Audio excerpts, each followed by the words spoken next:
ನಿಖಿಲ್ ಚನ್ನಪಟ್ಟಣದಲ್ಲಿ ಸೋತ ನಂತರದಲ್ಲಿ ಮನನೊಂದು ಅವರ ಕಾರ್ಯಕರ್ತರೊಬ್ಬರು ಆತ್ಮಹತ್ಯೆಗೆ ಪ್ರಯತ್ನವನ್ನ ನಡೆಸಿದ್ರು ವಿಷವನ್ನ ಸೇವಿಸಿ.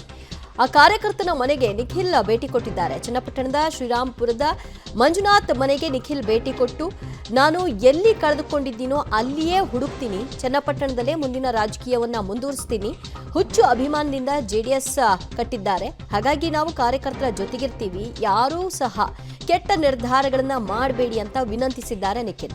ಮತದಾನಕ್ಕೆ 2 ದಿನ ಇರುವಾಗ ಗೃಹಲಕ್ಷ್ಮಿ ಹಣವನ್ನ ಹಾಕಿದ ವಿಚಾರವನ್ನು ಕೂಡ ಇಲ್ಲಿ ಪ್ರಸ್ತಾಪ ಮಾಡಿದ್ದಾರೆ. ಒಂದು ಸಮುದಾಯದ ಮತಗಳು ಬಂದಿಲ್ಲ ಅಂತ ನಿಖಿಲ್ ಇಲ್ಲಿ ಬೇಸರವನ್ನ ಹೊರಹಾಕಿದ್ದಾರೆ. ವಿಷ ಕುಡಿದು ಆತ್ಮಹತ್ಯೆಗೆ ಪ್ರಯತ್ನವನ್ನ ನಡೆಸಿದ ಕಾರ್ಯಕರ್ತನ ಕುಟುಂಬಸ್ಥರ ಜೊತೆಗೆ ಅವರು ಮಾತನಾಡಿದ್ದಾರೆ, ಧೈರ್ಯ ತುಂಬಿದ್ದಾರೆ. ನಾನು ಎಲ್ಲಿ ಸೋತಿದ್ದೀನೋ ಅಲ್ಲೇ ಮತ್ತೆ ಹುಡುಕುವಂತಹ ಪ್ರಯತ್ನ ಮಾಡ್ತೀನಿ, ಪಕ್ಷವನ್ನ ಕಟ್ಟುವಂತಹ ಕಾರ್ಯಕರ್ತರಿಗೆ ಸಹಜ ಈ ನೋವು ಇದ್ದೇ ಇರುತ್ತೆ, ಆದರೆ ಕೆಟ್ಟ ನಿರ್ಧಾರ ಮಾಡಬೇಡಿ ಅಂತ ಕೋರಿದ್ದಾರೆ.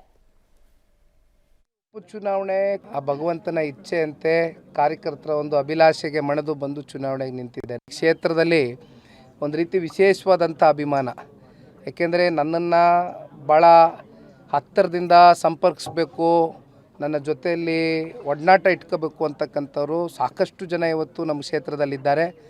ನಾನು ಕೂಡ ಇವತ್ತು ಈ ಕ್ಷೇತ್ರವನ್ನು ತೊರೆದೋಗ್ತಕ್ಕಂಥ ಪ್ರಶ್ನೆ ಇಲ್ಲ. ಕಳೆದ ಲೋಕಸಭೆಯಲ್ಲೂ ಕೂಡ 4 ತಿಂಗಳಿದ್ದಂಗೆ 4 ತಿಂಗಳು ಹಾಕ್ತೇ ಹೋದಂಥ ಆ ಒಂದು ಹಣಕಾಸು ಗೃಹಲಕ್ಷ್ಮಿ ಯೋಜನೆ ಕೊನೆ ಹಂತದಲ್ಲಿ ಕೊಡ್ತಾರೆ.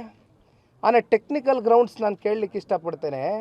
ಕೊನೆ 2 ದಿನ ಇದ್ದಂಗೆ within 48 hours of the span, within 48 hours ಅವರು ಇವತ್ತು ಸರ್ಕಾರದ ದುಡ್ಡಿದು, ದುಡ್ಡಿದು ಅವ್ರ ಜೇಬಿಂದ ಯಾರು ಕೊಟ್ಟಿಲ್ಲ. ಇಲ್ಲಿ ಆ 2 ತಿಂಗಳು ದುಡ್ಡನ್ನು ಗೃಹಲಕ್ಷ್ಮಿ ಯೋಜನೆಯನ್ನು ಹಾಕಿದ್ರಲ್ಲ, ಆನೆ ಟೆಕ್ನಿಕಲ್ ಗ್ರೌಂಡ್ಸ್ ನಾವು ಪ್ರಶ್ನೆ ಮಾಡಬೇಕಾಗ್ತದೆ. I think election commission also is very much responsible on this. ಅಲ್ಲ, ಈಗ ಕಾನೂನು ಹೋರಾಟ ಈ ವಿಚಾರವಾಗಲ್ಲ, ಹೋರಾಟಗಳು ಮಾಡ್ತಕ್ಕಂಥದ್ದಕ್ಕೆ ಸಾಕಷ್ಟು ವೈಫಲ್ಯತೆಗಳಿದೆ ಸರ್ಕಾರದ್ದು. ಹೋರಾಟ ಅಂತಕ್ಕಂಥದ್ದು ಸುದೀರ್ಘವಾಗಿ ಇನ್ನು 3 ವರ್ಷಗಳ ಕಾಲ ಜನತಾದಳ ಪಕ್ಷದ ಕಡೆಯಿಂದ ಸುದೀರ್ಘವಾಗಿ ನಡೆಯುತ್ತೆ, ಅದರಲ್ಲಿ ಯಾವುದೇ ರೀತಿ ಸಂಶಯ ಬೇಡ. ಓಕೆ, ಕಾರ್ಯಕರ್ತ ಆತ್ಮಹತ್ಯೆಗೆ ಪ್ರಯತ್ನವನ್ನು ನಡೆಸಿದಂತಹ ಕಾರ್ಯಕರ್ತನ ಮನೆಗೆ ಹೋದರು, ಅವರಿಗೆ ಧೈರ್ಯ ತುಂಬುವಂತಹ ಕೆಲಸವನ್ನು ಮಾಡಿದ್ರು, ಮತ್ತೆ ನಾನು ಇಲ್ಲೇ ಪುಟಿದೇಳ್ತೀನಿ ಅನ್ನುವಂತಹ ಮಾತುಗಳನ್ನು ಕೂಡ ನಿಖಿಲ್ ಕುಮಾರಸ್ವಾಮಿ ಆಡಿದ್ದಾರೆ.